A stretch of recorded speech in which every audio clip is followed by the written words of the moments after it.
Hi again, this is Eden with the University of Missouri Extension here at Newton County, and I wanted to talk to you all about steam canning. It is a fairly new canning method, and I really love it, and I like sharing about it because I like using this method probably better than the boiling bath method. So let me show you some features on it. They look like a regular pot, except the lids are very tall. And inside this is the bottom of your canner, there's a basket. You would fill the water to right underneath it, and you would put the lid on and you get it warm. And there is a little dial gauge on this one. Not all of them come with dial gauges. I prefer this because it shows me what elevation level I'm at.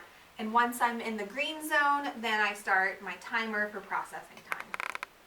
So some pros and cons about a steam canner is that you can use it instead of a boiling bath canner. This is recommended method for foods that are high in acid.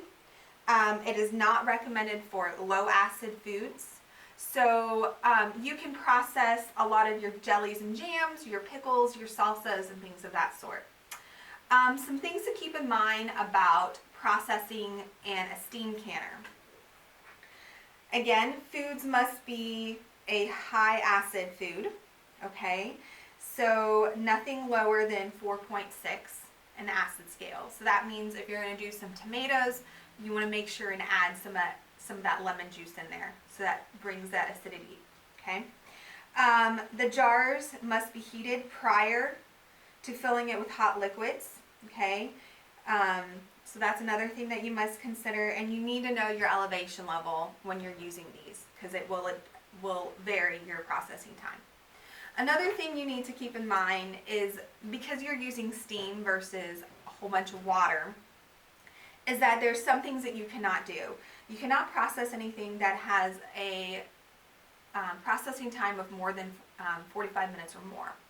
Because the reason for that, actually, is that the water that you put on the bottom of your little canner will evaporate too quickly before that processing time is reached.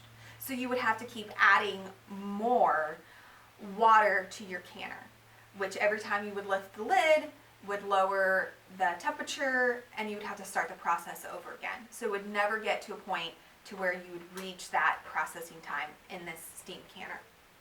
The nice thing about the canner, so we're now at the pros, is that it doesn't take as long to heat your canner up. Processing, so getting it warm takes less time than a boiling canner.